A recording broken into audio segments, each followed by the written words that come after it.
Hi there and welcome to the series of Virtual University Final Term Exams Preparation। ये virtual university की final term exams की preparation series की video है। Complete series इस channel के ऊपर upload की जा रही है और आज के इस ट्यूटोरियल के अंदर आपको MGT 613 प्रोडक्शन ऑपरेशन मैनेजमेंट के फाइनल टर्म की प्रिपरेशन के लिए सॉल्व MCQs करवाए जा रहे हैं, वो भी ईजी एक्सप्लेनेशन के साथ, ताकि आपको ज़्यादा से ज़्यादा मार्क्स लेने में आसानी रहे। तो शुरू करते हैं आज के इस ट्यूटोरियल को। सबसे पहले कि क्वालिटीज़ डिफाइंड एज। अब अगर हम क्वालिटी की बात करें, उसको डिफ़ाइन करने की, उसकी डेफिनेशन की, तो उसको किस तरीके से डिफ़ाइन किया जाता है? कन्फर्मेंस टू रिक्वायरमेंट्स, यानी कि जो रिक्वायरमेंट है उसी के मुताबिक अगर प्रोडक्ट होगी तो उसको हम क्वालिटी प्रोडक्ट कहेंगे।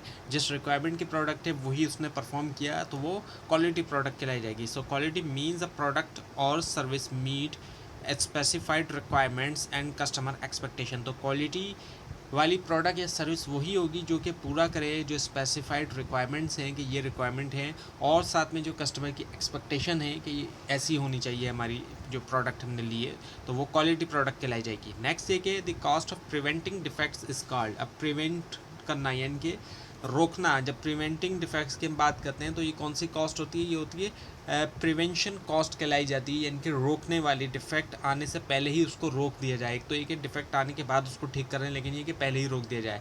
सो prevention cost are spent on training, planning and process improvement to avoid defect. तो प्रिवेंशन कॉस्ट कौन सी होती हैं? ये ट्रेनिंग के ऊपर, ताकि एम्प्लॉयज़ जितने ज़्यादा ट्रेन होंगे तो उतने ही कम डिफेक्ट आएंगे। प्लानिंग करना डिफेक्ट्स को कम से कम करने की, और इसके अलावा जो प्रोसेसेस हैं, जिन प्रोसेसेस के ज़रिए चीज़ें बनाई जा रही हैं, उनको इम्प्रूव करना ताकि डिफेक्ट से बचा जा सके। नेक्स्ट ये कि fitness for use concept was introduce by. Fitness for use concept को इंट्रोड्यूस किया था, इनमें से किसने तारुफ कराया था? जुरान ने कराया था। So Joseph Juran defined quality as fitness for use meaning a product should satisfy customer need.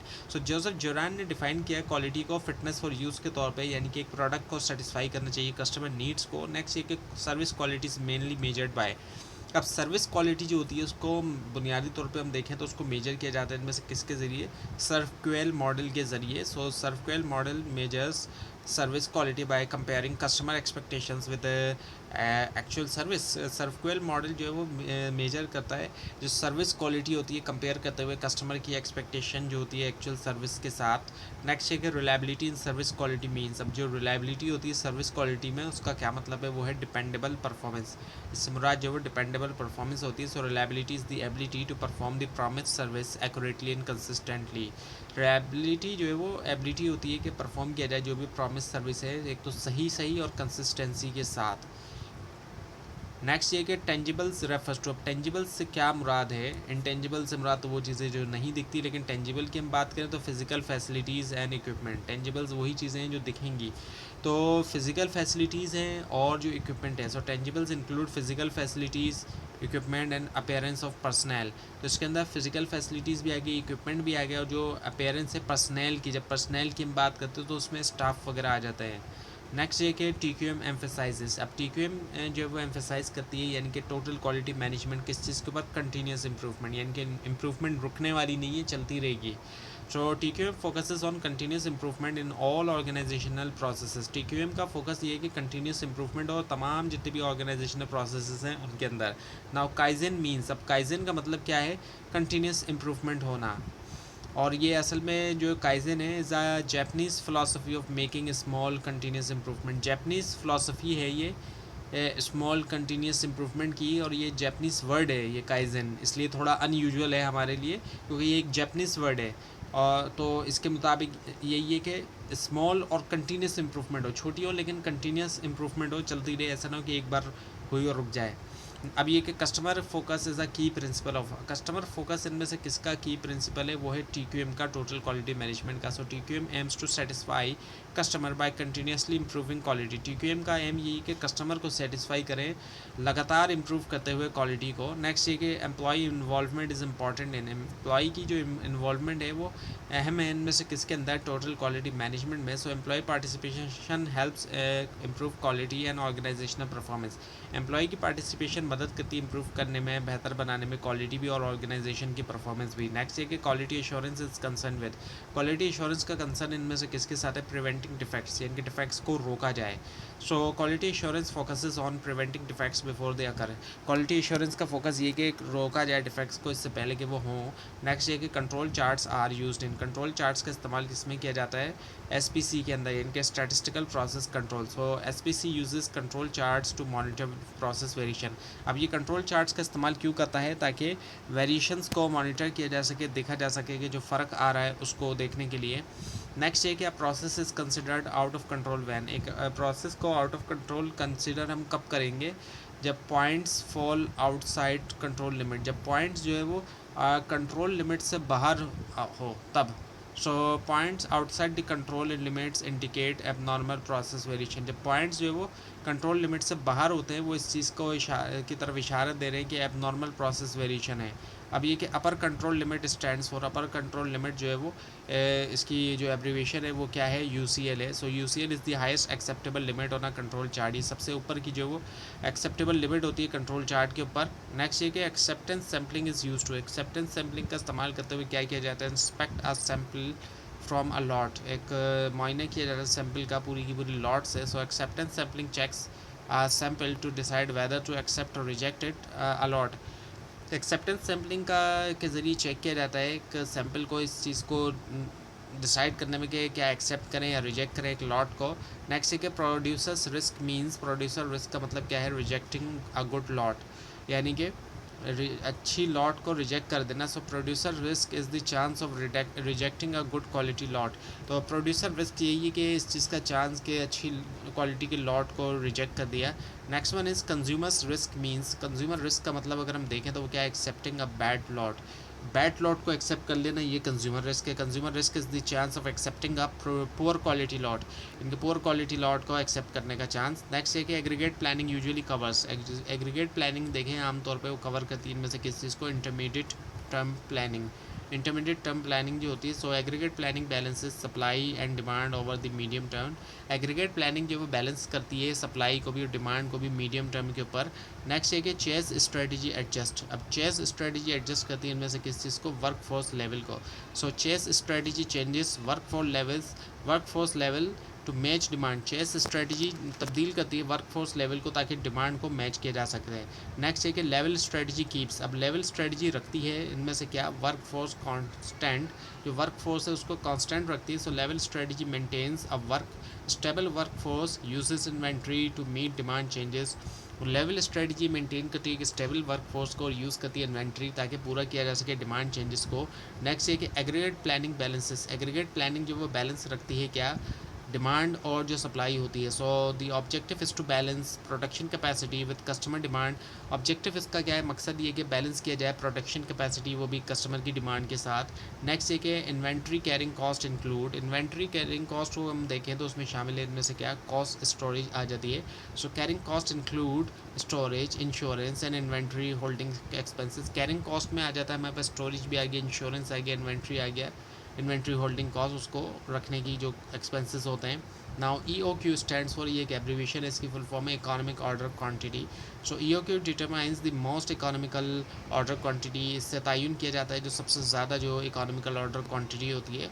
Next है कि EOQ मिनिमाइजेज, EOQ जो मिनिमाइज़ करता है क्या? टोटल जो इन्वेंट्री कॉस्ट होती है। सो EOQ minimises ordering and carrying cost together, EOQ के ज़रिए कम से कम जो है वो की जाती है जो ऑर्डरिंग कॉस्ट होती है और कैरिंग कॉस्ट होती है दोनों एक साथ। नेक्स्ट ये कि रीऑर्डर पॉइंट इंडिकेट्स, अब रीऑर्डर पॉइंट इनमें से किसकी तरफ इंडिकेट करता है? वो when to place an order, कब एक ऑर्डर प्लेस किया जाए। So reorder point signals when inventory should be replenish, तो ये एक सिग्नल देता है कि कब जो है वो इन्वेंट्री को रिप्लेनिश होना चाहिए, कब हम जो है वो ऑर्डर दें।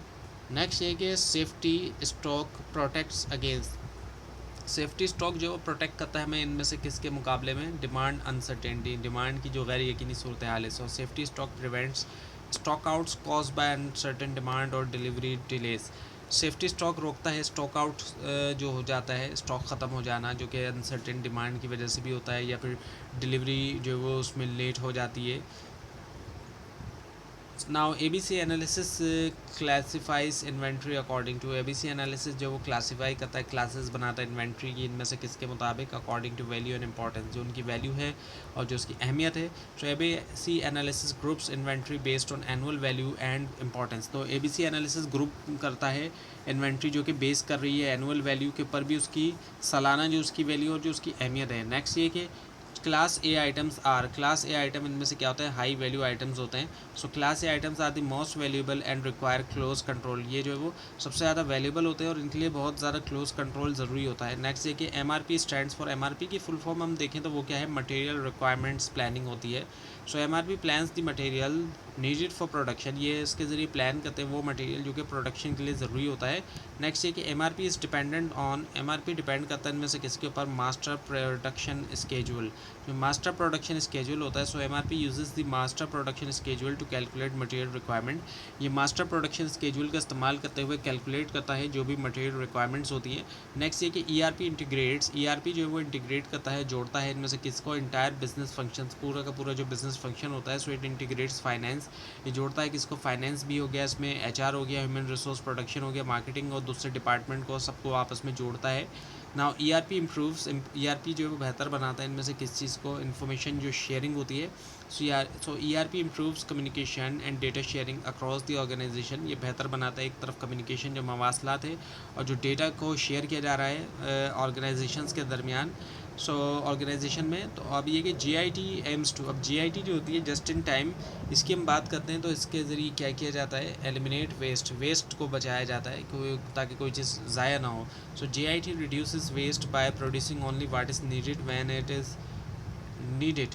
तो GIT के ज़रिए वेस्ट को कम किया जाता है प्रोड्यूस करते हुए, कि जो सिर्फ वही जो ज़रूरी है और जब ज़रूरत है, एक तो ज़रूरी है और जब ज़रूरत है, वक्त पे है यानी कि। सो GIT रिक्वायर्स, अब GIT जो है वो रिक्वायर करता है क्या, रिलायबल सप्लायर्स, के जो सप्लायर्स हैं वो रिलायबल होना। So reliable suppliers ensures timely delivery of material, reliable supply जो है वो इस बात को यकीनी बनाते हैं कि वक्त पर जो है वो डिलीवर किया जाए जो भी मटेरियल्स हैं उनको। नेक्स्ट ये कि कानबान इज़ाब, कानबान जो है वो क्या है इनमें से, kanban is a pull system signal, ये जो पुल सिस्टम सिग्नल है। So kanban signals when more materials और प्रोडक्ट आर नीडेड, तो कानबान जो है वो असल में एक सिग्नल देता है कि कब जो है वो ज़्यादा मटेरियल या प्रोडक्ट्स की जो है वो ज़रूरत होती है। Now GIT production is also known as, GIT production जो है जानी जाती है इनमें से किसके तौर पर भी, वो है लीन प्रोडक्शन के तौर पर भी। So lean production focuses on eliminating waste and improving efficiency, lean production का फोकस जो है वो इस चीज़ के ऊपर होता है कि एक तो वेस्ट जितने भी है उसको एलिमिनेट किया जाए, ख़त्म किया जाए और जो एफिशिएंसी उसको बेहतर बनाया जाए। नेक्स्ट ये कि सप्लाई चेन बिगिनस विद, अब सप्लाई चेन की शुरुआत कहाँ से होती है, जो भी सप्लायर होता है जो माल सप्लाई कर रहा है, रॉ मटेरियल वगैरह दे रहा है, वो वहाँ से शुरुआत होती है। सो supply chain starts with supplier providing raw material, supply chain की शुरुआत होती है ऐसे सप्लायर्स के साथ जो रॉ मटेरियल प्रोवाइड कर रहे हैं, मुहैया कर रहे हैं, खाम माल जो है मुहैया कर रहे होते हैं ये। Next one is SCM focuses on, so supply chain management का जो फोकस है वो इनमें से किसके ऊपर है, flow of materials and information, जो फ़्लो एक है मटेरियल का भी और साथ में इंफॉर्मेशन का भी।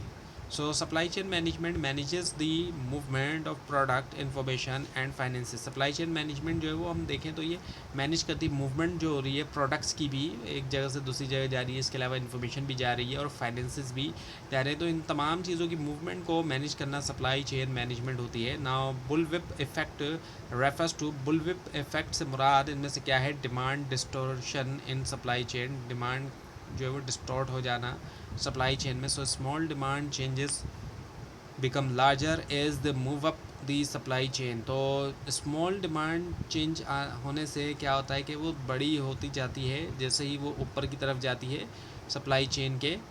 नेक्स्ट वन ये कि effective supply chain management helps reduce, जो इफेक्टिव सप्लाई चेन मैनेजमेंट होती है वो मदद करती है इनमें से किसको कम करने में, the answer is total cost, total cost को कम करने में। So good supply chain management lowers inventory and operating cost, अच्छी सप्लाई चेन मैनेजमेंट जो वो कम करेगी इन्वेंट्री कॉस्ट भी और जो ऑपरेटिंग कॉस्ट होती है। नेक्स्ट ये कि स्केजुलिंग डिटरमाइंस, स्केजुलिंग जो है वो तयन करती है इनमें से किस चीज़ का, टाइमिंग ऑफ एक्टिविटीज़, जो एक्टिविटीज़ की टाइमिंग होती है। So scheduling decides when each task should be perform, ये इस चीज़ को डिसाइड करती है कि कब जो है हर टास्क जो है उसको परफॉर्म किया जाए। नेक्स्ट ये कि सीक्वेंसिंग डिसाइड, तो सीक्वेंसिंग की हम बात करें तो सीक्वेंस की बात हो रही है, तो ये डिसाइड करता है ऑर्डर ऑफ जॉब्स, जो जॉब्स का ऑर्डर होता है। सो सीक्वेंसिंग डिटरमाइंस, ये टाइन करता है the order in which jobs are process, के किस ऑर्डर के अंदर जॉब्स जो है उनको प्रोसेस किया जाए। नेक्स्ट ये कि FCFS स्टैंड्स फॉर, अब ये जो है एक एब्रीवेशन है, इसकी फुल फॉर्म है फर्स्ट कम फर्स्ट सर्व। अक्सर आपने देखा होगा कि फ़र्स्ट कम फर्स्ट सर्व लिखा हुआ होता है, तो ये FCFS है उसकी abbreviation. So FCFS process job in the order they arrive, यानी कि ये प्रोसेस करता है जॉब को जिस ऑर्डर में वो आती है, यानी कि जो पहले आएंगी उसको पहले किया जाएगा प्रोसेस। नेक्स्ट ये कि PERT स्टैंड फॉर, अब PERT जो है ये भी एक एब्रीवेशन है, इसकी फुल फॉर्म है problem evaluation and review technique. So PERT is used for planning and scheduling projects with uncertain time activities. तो इसका इस्तेमाल करते हुए प्लानिंग की जाती है और स्केजुलिंग की जाती है प्रोजेक्ट्स की जो कि अनसर्टेन टाइम एक्टिविटी टाइम्स के साथ हैं, यानी कि गैर यकीनी तौर पर। अब नेक्स्ट है कि CPM स्टैंड्स फॉर, CPM ये एक एब्रीवेशन है, इसकी फुल फॉर्म है critical path method. So CPM identifies the longest path and minimum project completion time, ये आइडेंटिफाई करता है कि जो भी लंबा जो पैथ है वो और जो मिनिमम प्रोजेक्ट का कंप्लीशन टाइम है उसको भी। नेक्स्ट ये कि क्रिटिकल पैथ इज़ दी, अब क्रिटिकल पैथ जो है वो इनमें से क्या होता है, वो होता है लॉन्गेस्ट पैथ इन प्रोजेक्ट नेटवर्क के अंदर जो लॉन्गेस्ट सबसे लंबा जो पैथ होता है उसको क्रिटिकल पैथ कहते हैं। So critical path determines the shortest possible project duration, तो ये इस चीज़ का तयन करता है कि जो शॉर्टेस्ट पॉसिबल प्रोजेक्ट ड्यूरेशन होती है उसका।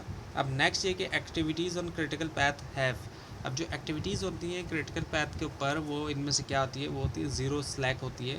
So critical activities can not be delayed without delaying the project, तो इनको डिले नहीं किया जा सकता प्रोजेक्ट को डिले किए बगैर। नेक्स्ट वन ये कि क्यूइंग थ्योरी डील्स विद, अब क्यूइंग थ्योरी डील करती है इनमें से किसके साथ। जब क्यूइंग की बात करें तो क्यू होती है जो वेटिंग लाइन जिसको हम कहते हैं। सो वेटिंग लाइन प्रॉब्लम्स के साथ ये डील करती है। So queuing theory analyses waiting lines to improve service efficiency, तो क्यूइंग थ्योरी जो है वो एनालाइज करती है, तज्जिया करती है जो वेटिंग लाइंस होती है ताकि बेहतर बनाया जाए सर्विस की एफिशिएंसी को। Now arrival rate in queuing models is represented by, जो अराइवल रेट होता है क्यूइंग मॉडल के अंदर उसको इनमें से किसके ज़रिए रिप्रेजेंट करते हैं, द आंसर इज़ लैम्डा, जो लैम्डा है इसके ज़रिए। सो lambda represents the average customer arrival rate, lambda के ज़रिए हम रिप्रेजेंट कर रहे होते हैं जो एवरेज जो औसतन जो कस्टमर का अराइवल रेट होता है। नेक्स्ट ये कि service rate in queuing models is represented by, अब अगर हम सर्विस रेट की बात करते हैं क्यूइंग मॉडल में उसको हम किस तरीके से रिप्रेजेंट करते हैं, द आंसर इज़ म्यू के ज़रिए। So mu represents the average number of customers served per unit of time, तो म्यू जो वो रिप्रेजेंट करता है जो एवरेज नंबर होता है कस्टमर का जिनको सर्व किया जाता है पर यूनिट ऑफ टाइम के हिसाब से। तो ये था आज का लेसन। आपको अगर इस बारे में कोई क्वेश्चन और ख़ास तौर पर इसमें कोई मिस्टेक दिखाई दे ज़रूर हाईलाइट कीजिए, और इस पूरी सीरीज़ को देखने के लिए और फाइनल टर्म एग्ज़ाम्स की प्रिपरेशन के लिए इस चैनल को सब्सक्राइब कीजिए, बेल आइकन के ऊपर क्लिक कीजिए। Thanks for watching this video and best of luck for your exams.